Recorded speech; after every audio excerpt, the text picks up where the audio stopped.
What is going on, everybody? Welcome back to the Twilight 9 podcast. This is episode 22. I'm your host, Riley. This week, a lot to talk about. Sentry Tournament of Champions was amazing. Little appetizer for what's coming this week in Hawaii. Harris English gets his first win since 2013. Came at the OHL Classic, the Mayakoba Golf Classic now. Last Winston in 2013. Very surprising with how good he is. Amazing putter, great iron player. But he gets his first win. Beats Neiman in a playoff. Neiman charge, man. 9 under on Sunday to get up there. But English gets the W. JT was at the top of the leaderboard. DJ was there. Bryson was there. It was loaded. So we're going to recap the Sentry, go over the golf course, the field, results, all that kind of stuff here in a second. Then we're moving on. To this week, the Sony Open. The second leg of the Hawaii swing, if you want to call it that. We're going to go over all the information, course, field, what to watch for, data golf stats, all that kind of stuff. And then we're going to wrap up the show with the betting prediction and picks. We're going to make some picks. And then I'm going to mention some picks on the show like I do every week, obviously. But then on Wednesday late morning, as I've been doing for the past couple months since the T9 blog has been live, the official betting article comes out on Wednesday. So make sure you guys read that because that's what the official betting are. And then I actually posted a couple of bets to the Instagram on the Reels or whatever they want to call it, the TikTok of Instagram. And then we also have a TikTok account. So Twilight 9, I believe it's Twilight 9 Pod on TikTok also. If you guys want to follow that, I'll be posting pics right before the tournament starts. And then YouTube. I lied last week. My phone didn't have any capacity on it, so the video didn't take, although I ordered a camera. Should be here this Friday, which is awesome. But the video didn't record, so there was no YouTube episode last week, but there will be this week. So make sure you guys go subscribe to the Twilight 9 podcast YouTube. Going to be posting a bunch of stuff off there, like I said last week, instructional content when the weather gets a little better up here in Massachusetts, and then full-length episodes on there and all that kind of stuff. But let's get into some headlines before we get into any of the golf. And I'm going to start with a little bit of a smaller one, and then we'll get into the world has been crazy since I last talked to you guys. Not the world, America has been crazy since the last time I talked to you guys. So we're going to save that for the second headline. But the WGC Mexico is moving to Florida in 2021. They're thinking Naples area. It's a bummer because the course, Chapultepec, I think is how you pronounce it, is incredible. The fans are amazing. The vibe around the course is fantastic. The golf course itself is great. Really bummed. It was definitely one of my favorite non-major weeks of the year. I love the WGC down in Mexico, not only because of all of that I just mentioned, but everybody can hit every club like 15% more, 12%, 15% more.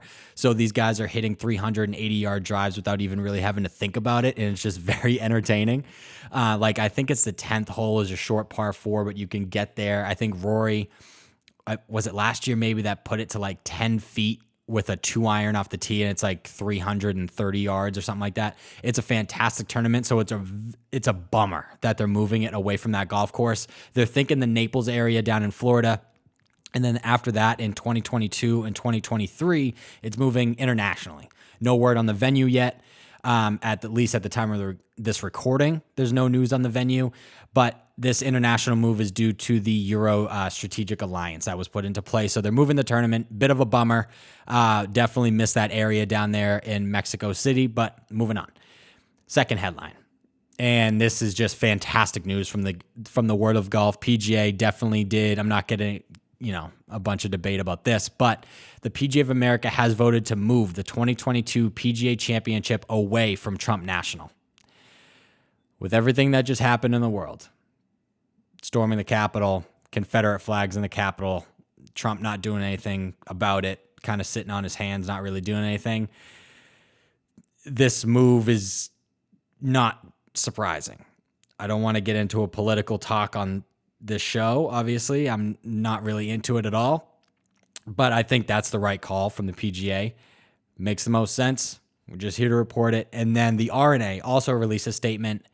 They said, they said the course wasn't ever in the conversation to host the Open, but they officially stated that Trump Turnberry, will not be considered for the Open Championship anytime soon.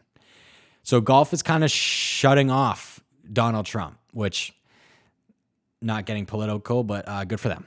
But yeah, that's all I got for headlines. So let's jump right into the Sentry Tournament of Champions recap. Harris English, like I said, gets his first victory since 2013, outlast Joaquim Niemann in a playoff, the first playoff hole. His last win came at the Mayakoba Golf Classic back in 2013 in the 72nd fairway. There you go. Last hole of his tournament, needed eagle to win, birdie for a playoff. He put his eagle shot to 10 feet, but missed the little slider left to right, so went to a playoff, but he, of course, ended up winning. Shoots the final round 4 under. He was one of the 54-hole leaders going into the day. And this wasn't his only good showing recently. He's been showing flashes of some very, very good golf pretty much since the restart. He had a top 10 at the CJ Cup, solo 4th at the US Open, T5 at Mayakoba, T6 at their RSM, 2nd at the Northern Trust, which sounds great, but he did lose that tournament by 11 shots to DJ. But he's been on a roll. He's 4th in trending according to Data Golf. I think I'll talk about that later when we talk about the Sony, but he's just been on a roll. Strokes gained wise, he was 8th off the tee, 12th in approach, and he led the field in putting. Like I said, the dude is lights out on the greens. And then when you combo that with a top 12 performance in both approach and off the tee, you're going to have a very good week. And he did. So Harris English finally gets a W after playing such good golf for so long. Pretty much the last 6 months. He's been money. Gets his first win, deserved it. You could tell. He had a little fist bump after he made the putt during the playoff hole, some tears during the interviews after. He really needed that win. Over 7 years, almost 8 years since his last victory. So congratulations to Mr. English. It was a fantastic showing. Joaquim Niemann, already mentioned him, loses in a playoff.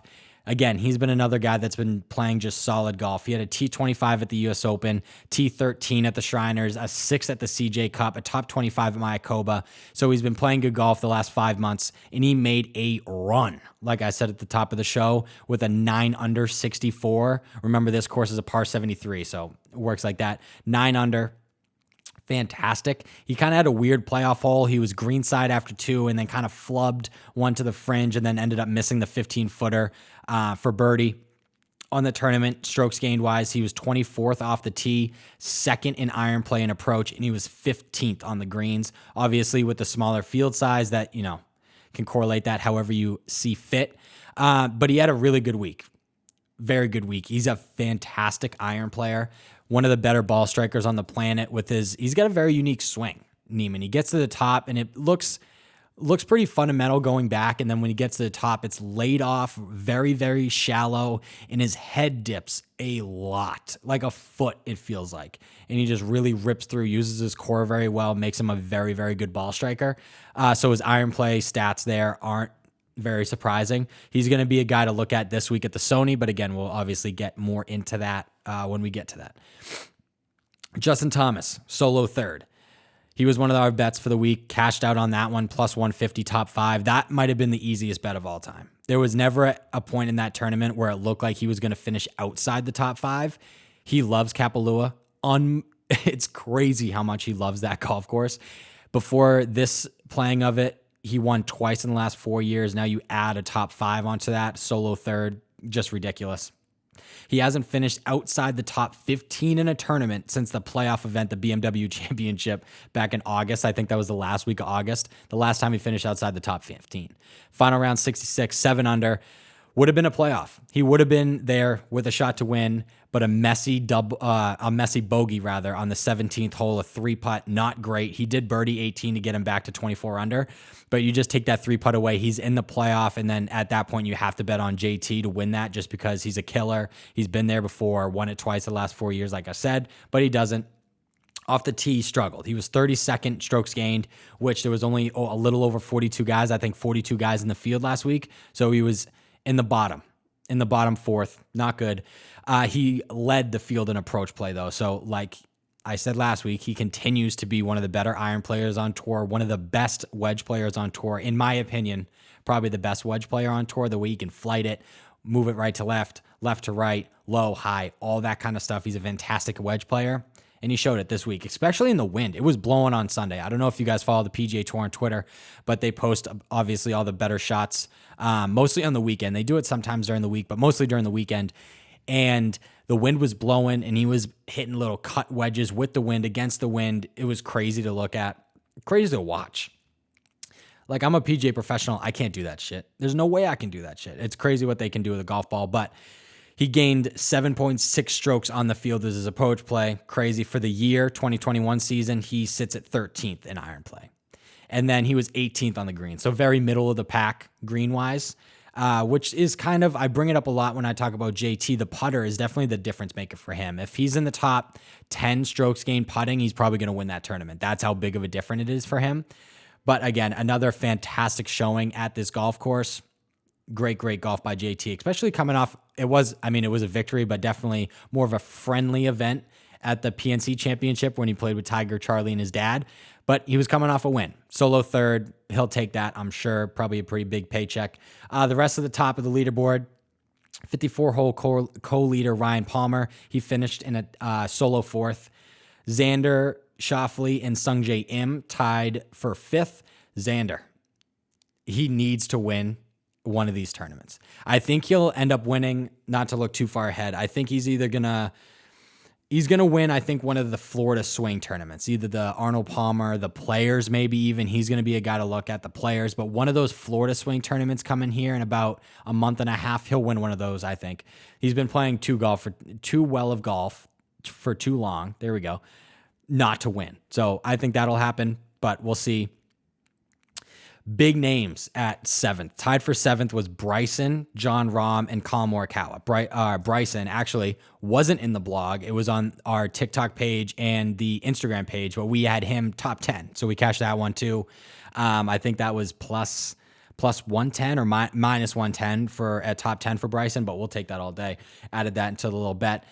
Daniel Berger, solo 10th, and Dustin Johnson and Sergio were tied for 11th. So obviously with the field, the leaderboard was going to be stacked, but the top of the leaderboard was insane with names, and that comes to no surprise. Usually this tournament is won by a big name guy. I think it's pretty funny that Harris English hasn't won in 7-8 years. And he wins the tournament that he probably he shouldn't even be at, because Tournament of Champions, he didn't win on the PGA Tour last year. They only added him because of schedule changes. They added the top 30 from the previous year's FedEx Cup. So he won a tournament that he wasn't even supposed to be at. But congratulations to him. It was still a win, still counts. So Harris English gets his first win since 2013. All right, with that out of the way, let's get into the Sony Open. Like I said, Tournament of Champions is always nice. It's a smaller field event, usually a little over 30 guys. This year it had 42, I believe. But now we move to the Sony Open, the first full field event of 2021, and it has one of the strongest fields it has had in a long time. Short trip over to Wailea Country Club, I believe is how you pronounce it. And 32 guys are making the trip from Kapalua. Defending champion Cameron Smith is in the field, currently sits at plus 3,000 to repeat. He's going to be a guy to watch because he's been playing very good golf. So rest of the field, Harris English is back, looking to win back-to-back weeks. He's the third betting favorite right now. Joining him from the TOC, Collin Morikawa, he finished tied for 7th. Webb Simpson finished tied for 17th, and Sungjae Im tied for 5th at the Tournament of Champions. Some guys that are making their 2021 debut this week: Matt Kuchar, Griot, Russell Henley. He's a past winner here. Charles Howard III, Zach Johnson, also a past winner here, in Ches Reavie. So those are some of the guys that are highlighting the field this week. The course, Wailea Country Club, par 70, 7,044 yards, and the greens are Bermuda, which brings in a lot of the guys that always play well on these kind of greens, and we'll talk about that in a second. Hitting greens is going to be critical, as scoring is usually very good, meaning it's very, very low. The winner's somewhere around 16 to 23 under. Last year was a little bit different.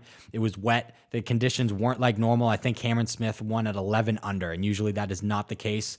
Past winners are 17, 23 under, that kind of stuff. So you're going to need to hit fairways. Not fairways. You're going to need to hit greens. I mean, fairways obviously doesn't hurt, but you're going to need to hit greens.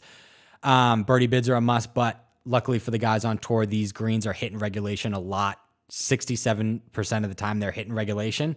So they shouldn't be too worried about that. Key stats for the week: approaching off the tee. Like I said, I say those two stats every single week, but this golf course, The fairways are tough to hit. Last year was a little bit different because it was wet conditions. So obviously wet conditions make the fairways a little bit bigger because not much run out. This year will be a little bit different unless they get rain over the course of play. And then approach play. The greens, they're easy to hit, but you need to make a lot of birdies. And Bermuda can get a little iffy throughout the day. So getting closer to the pins, obviously up those chances to making the putt. So approach play, iron play, those are kind of the guys we're going to look at. Good drivers, but mostly very, very good with irons. Data Golf information. So if you guys don't know, every week on the podcast, I bring up information from Data Golf. If you don't know Data Golf, they're sick. Their website is sick. They have course fit tools where they compare course venues to venues, which ones are alike, which key stats at each one are alike, and line it up that way. They do course fits, history, all that kind of stuff. They compare a bunch of different data. So let's go over some.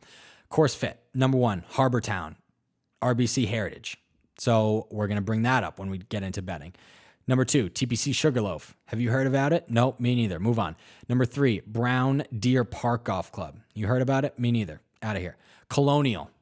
That's a big name. That was up there. I think that was the 5th or 6th course comparison, Data Golf. So Harbor Town, those kind of guys. Like I said, Harbor Town, shorter course. You need to putt. Your iron play need to be good, and you need to hit fairways off the tee.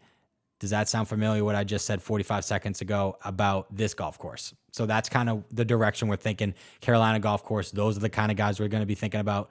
So moving on. It's worth mentioning, though, even though this course wasn't mentioned in the course fit on Data Golf. On 2 separate occasions, the winner of the Mayakoba Golf Classic also won here the same year. So they won the Mayakoba, and then they won at this tournament. Kuchar did it in 2018. Patton Kizzire did it in 2019. The course is coastal, short, and features Bermuda. The same kind of guys always play well at these kind of events. Think Kevin Kisner, right? Can't hit it very far, but he keeps it in play. His iron play is great, and he can freaking roll the rock. That kind of player is what we're going to be looking for. Trending of the players in this field. So they're not number one on this list, isn't number 1 on trending according to Data Golf, but I pulled the guys from this tournament. Harris English, kind of self-explanatory. Last 3 starts on tour, T6, T5 first. So you can tell the guy's vibing. Cameron Smith, T4, T2, T24.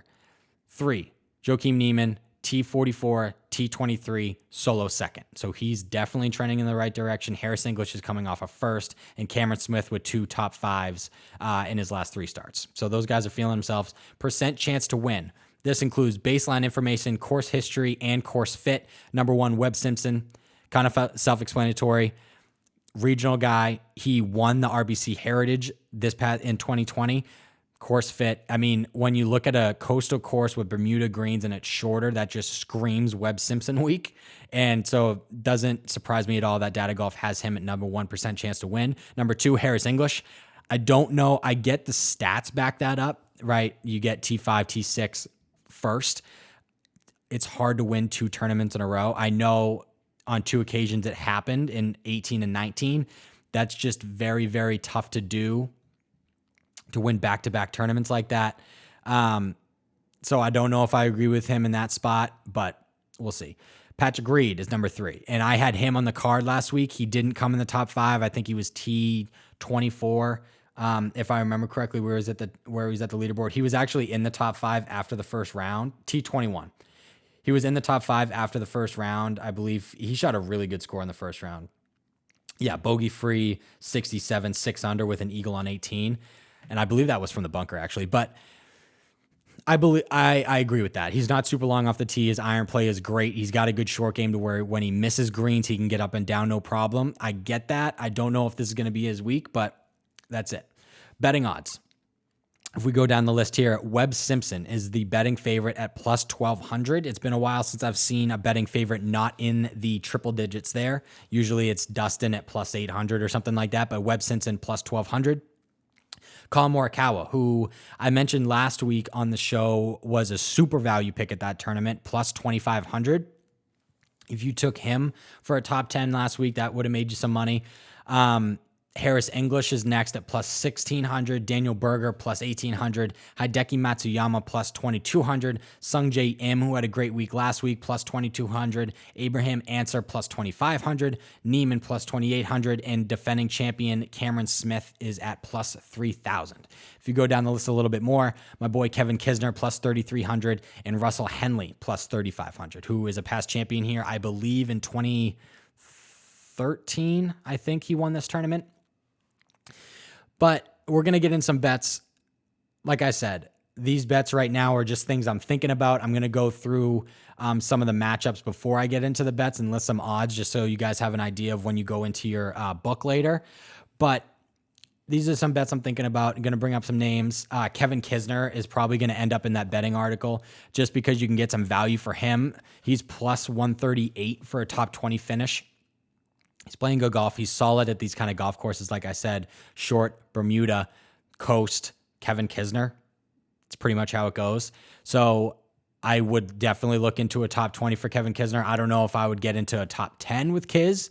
If you go top 10 for Kiz, you got plus 275. But I think I would rather see that plus 138 there for Kiz.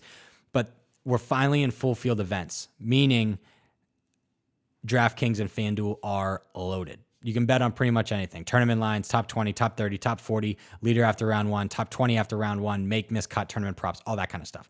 Some of the matchups that I'm looking at right off the cuff here, Cameron Smith and Russell Henley. Russell Henley has been struggling lately. Cameron Smith is trending pretty decently. His last start wasn't great. He went T4, T2, T24, so he's trending the other way a little bit. Russell Henley, last two starts have been not great. So I think I'd rather do Cameron Smith there, 125, although Russell Henley, like I said, is a defending champion and is one of the better iron players on tour.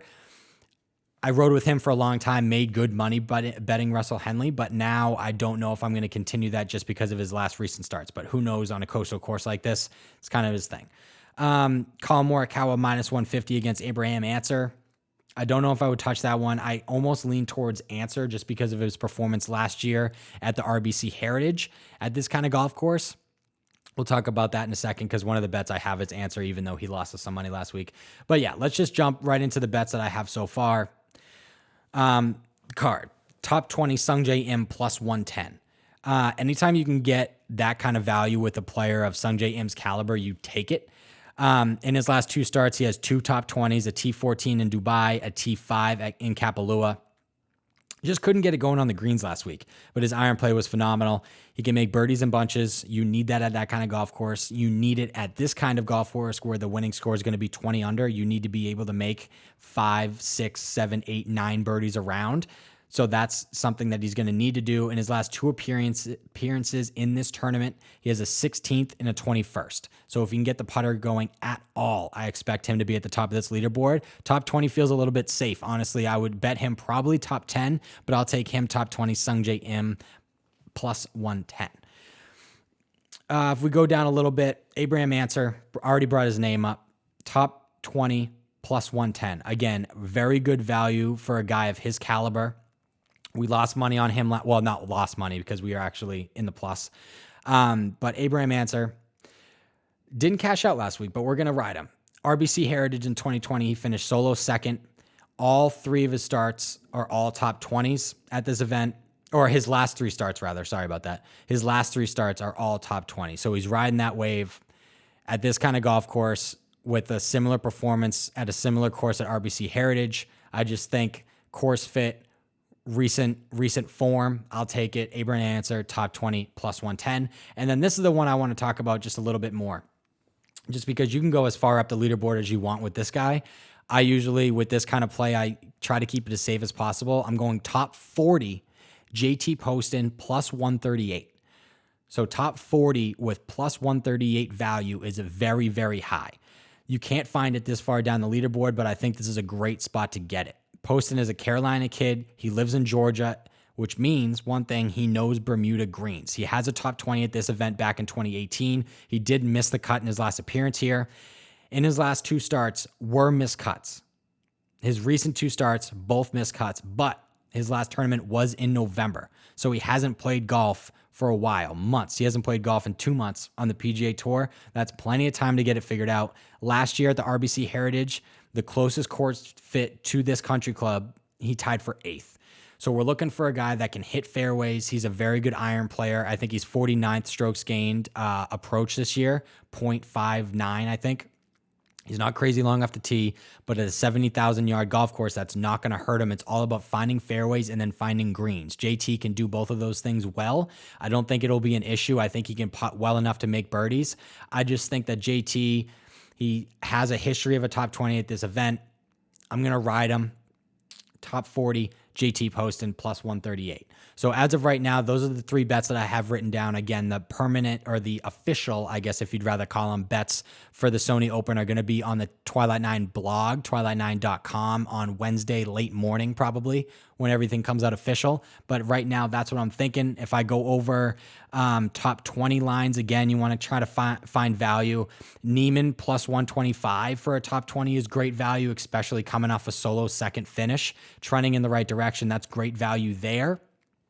You can get the defending champion plus 138 Cameron Smith for a top 20. I think his recent play plus his experience and history at this golf course, I think that makes a great bet. Sergio's coming off a good performance at T11. Russell Henley, again, this is a guy that I'm going to go over about adding to my card maybe. His iron play is just very attractive at a golf course like this. He's won this event before. He's a phenomenal ball striker. It's his putting that usually gets him in the way. But I just think his iron play is so good. I'm going to have to think about adding him to the card because that kind of value with the top 20 finish plus 175 is great.